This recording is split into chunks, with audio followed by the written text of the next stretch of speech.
Hello and welcome to Brijbala education YouTube channel. आज के इस एजुकेशनल लेक्चर में बच्चों हम डिस्कस करने जा रहे हैं क्लास 10 के English chapter Mijbil the otter को। ये गैविन मैक्सवेल का लिखा हुआ एक स्टोरी है स्टूडेंट। ठीक है, इस स्टोरी को हम दो पार्ट्स में डिस्कस करेंगे। ये मिचबिल द ऑटर लेसन का पार्ट 1 वीडियो है। पार्ट 2 का लिंक आपको इसी वीडियो के डिस्क्रिप्शन में मिल जाएगा। तो सबसे पहले समझते हैं गैविन मैक्सवेल जो है वो कहाँ रहते थे, किस तरह का उनका जो है रहन सहन था। गैविन मैक्सवेल जो थे वो एक कॉटेज में यानी एक छोटे से घर में रहते थे, कैमस फियोना नाम की जगह पे। ठीक है, स्कॉटलैंड में, स्कॉटलैंड के पहाड़ों के बीच में ये जगह थी, वहां पे ये रहते थे। उनके पास एक पेट डॉग हुआ करता था जोनी नाम का। उसकी डेथ हो गई और मैक्सवेल उसकी डेथ के बाद काफी ज्यादा उदास हो गए और उन्होंने ये डिसाइड किया कि दोबारा वो किसी पेट डॉग को नहीं रखेंगे। ठीक है, क्योंकि पेट डॉग जब गुजर जाता है, मर जाता है, तो बड़ा दुख होता है। But life without a pet was lonely. लेकिन उनको यह भी पता था कि बिना कोई भी पेट रखे जिंदगी काफी अकेलेपन से भर जाएगी उनकी।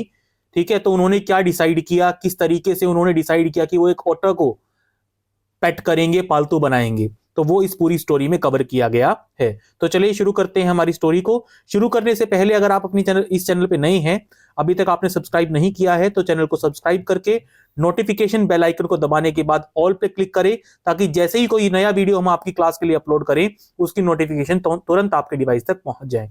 और एक बार इस वीडियो के डिस्क्रिप्शन को जरूर से जरूर चेक करें। आपकी क्लास के अलग अलग सब्जेक्ट्स की चैप्टर एक्सप्लेनेशंस और बाकी यूजफुल कंटेंट के लिंक हमने वहां डाले हुए हैं, एक बार उन लिंक्स को जरूर से जरूर देखें। तो देखिए कहां से शुरू होता है। Early in the new year of 1956 I travelled to southern Iraq. 1956 के न्यू ईयर पे, ठीक है, शुरुआत में 1956 की शुरुआत में ही मेरा सदर्न इराक की तरफ जाना हुआ। By then it had crossed my mind that I should like to keep an otter instead of a dog.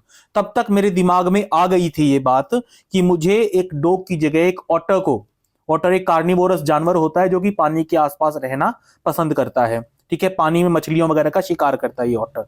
ठीक है, तो मैं एक ऑटर को पालूंगा डॉग की जगह। And that कैमस Fiona ringed by water stone's throw from its door would be an eminently suitable spot for this experiment। और जहां पे वो रहता था, कैमस फियोना नाम की जगह जो स्कॉटलैंड में थी, ठीक है, जहां पे जो पानी से घिरी हुई है। रिंग्ड बाय वाटर का मतलब पानी से घिरी हुई है कैमस फियोना। अ स्टोन्स थ्रो का मतलब काफी नजदीक है। ठीक है, कैमस फियोना में जो है चारों तरफ पानी है, पानी से घिरी हुई है कैमस फियोना नाम की जगह, और पानी की जो नदी बहती है वो भी ज्यादा दूर नहीं है।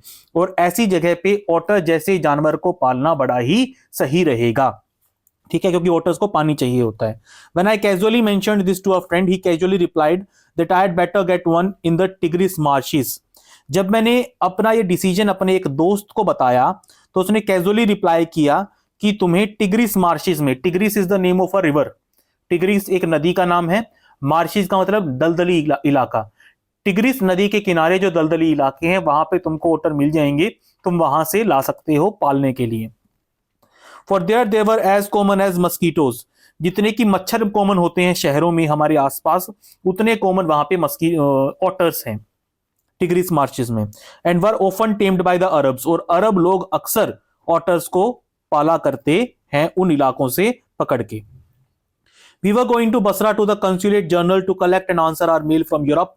जब हमारी बात हुई आपस में तो हम बसरा जा रहे थे। Basra is the name of a place. Basra जा रहे थे कंसुलेट जनरल में। वहां पे हमारा यूरोप से मेल आया हुआ था, उसका जवाब देने के लिए, उसको लेने के लिए जा रहे थे। स्टूडेंट्स, जब ये स्टोरी लिखी गई थी तब ये टेलीफोन्स, मोबाइल्स इतने कॉमन नहीं थे।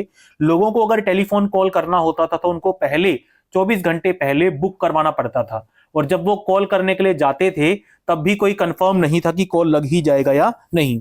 कई बार तो कॉल लगता भी नहीं था, बात हो भी नहीं पाती थी, कई कई दिनों तक वेट करना पड़ता था। तो कंसुलेट जनरल में जब हम पहुंचे, we found that my friend's mail had arrived but that mine had not. मेरे फ्रेंड की मेल तो आ गई थी लेकिन मेरी मेल नहीं आ पाई थी। कंसुलेट जनरल में जाके उसको ये पता चला। कंसुलेट जनरल में वो दोनों गए थे, अपने फ्रेंड के साथ गया था उधर वहां पे। तो वहां जाने के बाद उसको पता चला कि उसके फ्रेंड का मेल तो आ गया था लेकिन उसका मेल नहीं आ पाया था। I cabled to England and when 3 days later nothing had happened I tried to telephone. मैंने, केबल्ड का मतलब जैसे हम टेलीग्राफ वगैरह करते हैं, वैसे ही उस वक्त एक मींस ऑफ कम्युनिकेशन था, एक तरीके का लेटर भेजने का फास्ट तरीका था केबल करना। ठीक है, तो मैंने इंग्लैंड में केबल किया, 3 दिन वेट करने के बाद जब कोई जवाब नहीं आया तो मैंने टेलीफोन करने का मन बनाया। The call had to be book 24 hours in advance. Call करने के लिए 24 घंटे पहले बुकिंग करनी पड़ती थी। On first day the line was out of order. जब मैं बुक करने के बाद अगले दिन गया तो लाइन काम नहीं कर रही थी, टेलीफोन लाइन खराब थी। On the second day the exchange was closed for a religious holiday. दूसरे दिन एक कोई सरकारी छुट्टी थी, कोई रिलीजियस हॉलीडे था, कोई धार्मिक पर्व वगैरह था, त्योहार वगैरह था, इसलिए छुट्टी थी। On the third day there was another breakdown. और तीसरे दिन दोबारा फिर से कोई ग्लिच आ गया था, तो दोबारा कोई खराबी आ गई थी टेलीफोन लाइन में। My friend left. मेरा फ्रेंड चला गया। I arrange to meet him in a week's time. और मैंने कहा कि मैं एक हफ्ते बाद तुमसे मिलूंगा। 5 days later my mail arrived. 5 दिन के बाद मेरा मेल आया। जिस मेल में उसने एक्सपेक्ट किया था कि उसको ऑर्डर मिल जाएगा, या ऑर्डर के लिए जो उसने मेल डाली थी, वो 5 दिन बाद आ गई। I carried it to my bedroom. मैं उस मेल को लेके अपने बेडरूम में गया। And there squatting on the floor with were 2 Arabs. ठीक है, और वहां पे 2 अरब बैठे हुए थे। Beside them lay a sack that squirmed from time to time. ठीक है, और उनके पास एक थैला रखा हुआ था जिसमें बार बार, स्क्वाम्ड का मतलब होता है जो बार बार ट्विस्ट कर रहा था, हिलडुल रहा था बहुत ज्यादा। तो जाहिर सी बात है उसने ओटर के लिए आस्क किया था, तो जरूर उस हिलते हुए थैले में ओटर ही रहा होगा। They handed me a note from my friend, here is your otter. तो जो अपने फ्रेंड को लिखा था ऑटर के लिए, राइटर ने, नरेटर ने, ठीक है, मैक्सवेल ने, तो उस फ्रेंड ने एक नोट भेजा था, हियर इज योर ऑटर, ये रहा तुम्हारा ऑटर जो तुमने मंगाया था। With the opening of that sack begin a phase of my life that has not yet ended. उस बोरे को खोलने के साथ ही मेरी जिंदगी का एक नया फेज शुरू हुआ, एक नया पार्ट शुरू हुआ मेरी जिंदगी का, जो आज तक भी खत्म नहीं हो पाया है। And may for all I know not and before I do. और जहां तक मैं जानता हूं, जब तक मेरी जिंदगी रहेगी, जब तक मैं रहूंगा, वो खत्म भी नहीं होने वाला है। It is in fact a thraldom to otters and otter fixation that I have since found to be shared by most other people who have ever owned one. ठीक है, ये क्या कहता है कि it is in fact a thraldom to otters and otter fixation that I have found to be shared by most other people who have ever owned one. ये कहना चाह रहा है कि मुझे एक तरीके की ऑटर फिक्सेशन हो गई है। ऑटर फिक्सेशन का मतलब मेरी और उस मेरे पालतू ओटर की जो भावनाएं हैं वो बहुत गहरे तरीके से जुड़ गई हैं। ठीक है, और बहुत से लोग मेरी इस बात को समझेंगे, ठीक है, मेरी इस बात को समझ रहे होंगे, खास करके वो लोग जिन्होंने पहले कभी किसी पेट ओटर को रखा है, किसी ओटर को पालतू बनाया है। ठीक है, तो ये कहना चाहता है, the creature that emerged from this sack on the spacious tiled floor of consulate bedroom resembled most of all a very small medievally conceived dragon. जो क्रीचर उस बोरे में से निकला, उस खुले स्पेशियस यानी काफी खुला टाइल्ड फ्लोर के ऊपर जो वो क्रीचर निकला, कंसुलेट बेडरूम की, कंसुलेट में गए थे ना वो लेटर्स मेल लेने के लिए, तो कंसुलेट के बेडरूम के टाइल फ्लोर के ऊपर जो वो क्रीचर निकला, यानी वो जो ओटर निकला, वो देखने में किसी छोटे साइज के ड्रैगन जैसा लग रहा था। मिडल एज के, मिडीवियल हिस्ट्री के, मिडीवियल पीरियड के किसी छोटे साइज के ड्रैगन जैसा वो ओटर लग रहा था। From head to tip of the tail he was coated with symmetrical pointed scales of mud armour. ऊपर से लेके नीचे तक उसके शरीर पे स्केल्स थे। स्केल्स अक्सर उन जानवरों की बॉडी के ऊपर पाए जाते हैं जो पानी में ज्यादा वक्त बिताते हैं, और ये स्केल्स उन पानी से उनकी बॉडी या उनकी स्किन खराब ना हो इसके लिए होते हैं। ठीक है, तो सिमेट्रिकल पॉइंटेड, सिमेट्रिकल मतलब जिनकी कोई अरेंजमेंट हो, कोई सिमेट्री बनी हुई, कोई पैटर्न बना हुआ हो, तो सिमेट्रिकली पॉइंटेड स्केल से उसकी बॉडी ढकी हुई थी। Between whose tips was visible a soft velvet fur like that of a chocolate brown mole. और उन टिप्स के बीच में, यानी उन स्केल्स के बीच में उसका सॉफ्ट सा वेलवेट जैसा, वेलवेट एक तरह का कपड़ा होता है काफी सॉफ्ट, तो सॉफ्ट वेलवेट की तरह का एक फर था उन स्केल्स के बीच में, जैसे कि कोई चॉकलेट ब्राउन कलर का मोल हो। ठीक है, मोल एक तरह का रैट जैसा क्रीचर होता है, तो उस कलर का उसका कोट भी था, काफी स्मूथ सा, काफी जो है स्मूथ सा फर था, वेलवेट जैसा। He shook himself and I half expected a cloud of dust. उसने अपने आप को शेक किया ओटर ने, और जब किया तो उसके शरीर से धूल निकली थोड़ी सी, और मैंने इस चीज को हाफ एक्सपेक्ट किया था, यानी मैंने एक्सपेक्ट तो किया था लेकिन ज्यादा नहीं। But in fact it was not for another month that I manage to remove the last of the mud. लगभग 1 महीने तक साफ सफाई करने के बाद आखिरकार उस ओटर की मिट्टी को मैं पूरे तरीके से शरीर से निकाल पाया, and see the otter as if it were in its true colours. और लगभग 1 महीने बाद मैं उस ओटर को उसके असली रंग में देख पाया। ठीक है, यानी जो ओटर्स ये होते हैं ये मडी इलाकों में, मार्शिज में रहते हैं, दलदली इलाकों में रहते हैं, तो जाहिर सी बात है इनकी शरीर जो है, इनका जो शरीर है वो सना हुआ रहता है रेत से। ऐसा अक्सर ओटर्स के साथ देखा जाता है। तो 1 महीना लग गया नरेटर को, मैक्सवेल को, उसकी धूल को पूरी तरीके से हटाने में और उसके ट्रू कलर को सामने लाने में। Mijbil, as I called the otter, was in fact of a race previously known to science and was at length christened by zoologist Lutrogale perspicillata maxwelli और मैक्सवेल्स ओटर। मिजबिल मैंने उस ओटर का नाम रखा था। ठीक है, उस ओटर का नाम मिजबिल रखा था ओटर ने। और ये एक ओटर्स की एक प्रजाति थी, ओटर्स की एक प्रजाति से बिलोंग करता था जो कुछ टाइम पहले साइंटिस्ट्स को, जूलॉजिस्ट्स को जिसके बारे में पता भी नहीं था। यानी जो ये मिजबिल ओटर मिला है नरेटर को, ये एक रिसेंटली डिस्कवर्ड प्रजाति का ओटर था जिसका नाम यहां पे लिखा गया है। ये साइंटिफिक नेम है इसका, या इसको मैक्सवेल्स ओटर के नाम से भी जाना जाता है। For the first 24 hours Mijbil was neither hostile not friendly. पहले 24 घंटों तक मिजबिल जो था ना तो हॉस्टाइल था, यानी ना तो ज्यादा गुर्रा वगैरह रहा था, ठीक है, ना ज्यादा डरा रहा था, ना ज्यादा डर रहा था, और ना ही ज्यादा फ्रेंडली हो रहा था, दोस्ती भी नहीं कर रहा था। He was simply aloof and indifferent, choosing to sleep on the floor as far as from my bed was possible. वो थोड़ा मुझसे दूर दूर था, ठीक है, थोड़ा मुझसे दूर दूर रह रहा था। अलूफ एंड इनडिफरेंट का मतलब है थोड़ा सा मुझसे दूर दूर रह रहा था। और उस रात जब वो सोया तो मेरे बेड से बहुत दूर जाके सोया, जितनी दूर हो सकता था। The second night Mijbil came up on to my bed in the small hours and remained asleep in the crook of my knees until the servant brought tea in the morning। ठीक है, दूसरी रात Mijbil जो था वो मेरे bed तक आया, ठीक है, और मेरे घुटनों के बीच में जो थोड़ी जगह होती है वहां पे सो गया। वो तब तक सोता रहा जब तक कि नौकर जो है वो चाय नहीं ले आया। And during the day he began to lose his apathy and take a much too keen interest in his surroundings। और जब दिन आया, दिन निकला, सेकेंड डे जब निकला, तो अब वो अपनी सराउंडिंग्स में कुछ ज्यादा ही इंटरेस्ट दिखाने लगा। अपैथी का मतलब पहले जो वो इंटरेस्ट नहीं ले रहा था, अपने आप में ही घुला रह रहा था, वो उसने छोड़ दिया और अपने आसपास की सराउंडिंग्स में इंटरेस्ट लेने लगा। I made a body belt for him and took him on a lead to the bathroom. मैंने उसके लिए एक बॉडी बेल्ट बनाई, जिस तरीके से कुत्तों को बेल्ट पहना के वॉक पे लेके जाते हैं, उस तरह की एक बॉडी बेल्ट उसके लिए भी बनाई मैंने, और उसको बाथरूम में ले गया। Where for half an hour he went wild with joy in the water.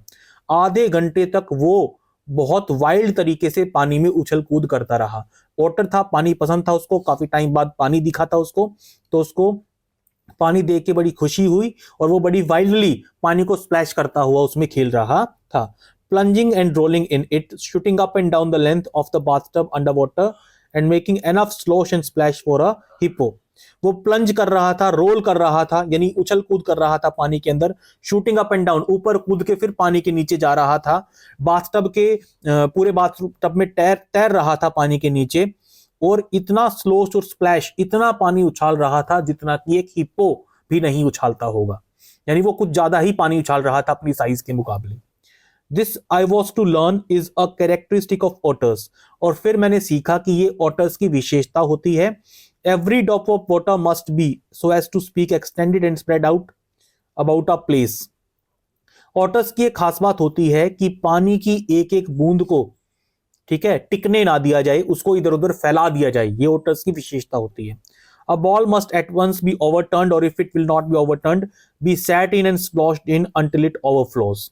अगर उस ऑटर के सामने कोई पानी का बॉल रख दिया जाए, या तो उस बॉल को पलट दिया जाएगा, ऑटर उस बॉल को पलट देगा, और अगर नहीं पलटेगा तो उसके अंदर बैठ जाएगा और छलांगे मारना शुरू कर देगा और सारा पानी बाहर की तरफ उछालना शुरू कर दिया जाएगा।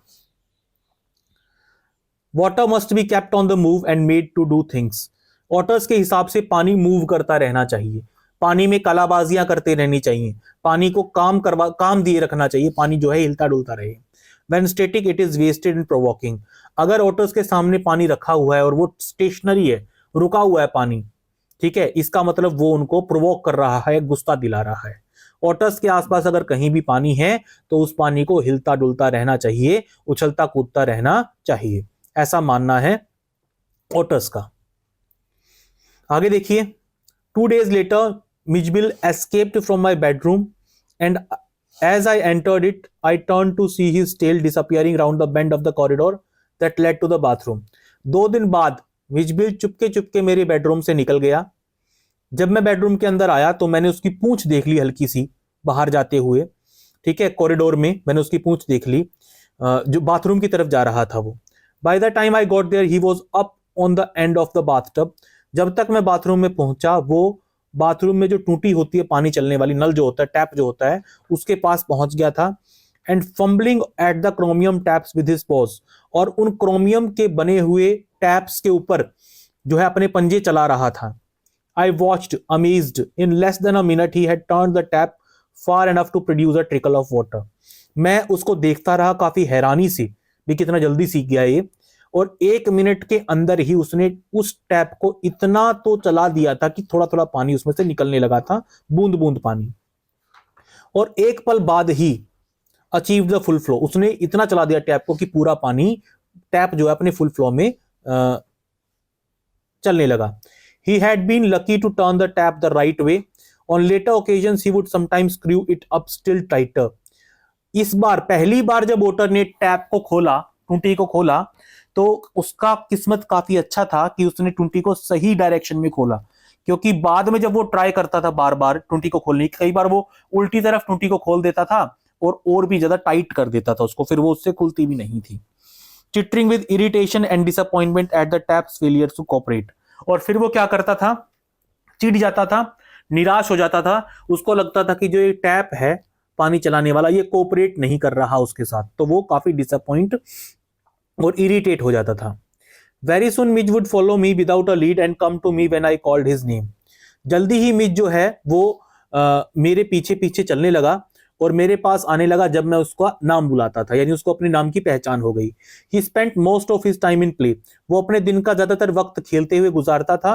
ही spent hours shuffling a rubber ball round the room, वो घंटों एक रबर की बनी हुई बॉल को कमरे में इधर उधर शफल करते हुए खेलता रहता था। Like a 4-footed soccer player using all 4 feet to dribble the ball, एक 4 पैरों वाले फुटबॉल प्लेयर की तरह, ठीक है, अपने चारों हाथ पैरों का इस्तेमाल, अपने चारों पैरों का इस्तेमाल करके वो बॉल को ड्रिबल करता था। And he could throw it, और वो उसको थ्रो भी करना सीख गया था with a powerful flick of the neck, ठीक है, वो बॉल को थोड़ा सा उछालता, फिर नेक को अपनी गर्दन से उस बॉल को फ्लिक करता to a surprising height and distance, और जितना वो साइज में छोटा था बॉल को बहुत ज्यादा उछालता था, इतनी ज्यादा हाइट और डिस्टेंस तक बॉल को उछालता था कि उसके साइज के जानवर के लिए करना काफी मुश्किल था। But the real play of an otter is when he lies on his back and juggles with small objects between his paws. जो ओटर का असली खेल जो होता है वो तब शुरू होता है जब वो अपनी कमर पे लेट जाता है और छोटे छोटे ऑब्जेक्ट्स के साथ जगलिंग करने लगता है अपने पंजों के सहारे। मार्बल्स वर मिज's फेवरेट टॉयज, कंचे जो थे, मार्बल्स जो थे वो मिज के सबसे पसंदीदा खिलौने थे, ठीक है, फॉर हिज पास टाइम, समय बिताने के लिए। He would lie on his back, वो अपनी कमर के बल लेट जाता, उल्टा लेट जाता।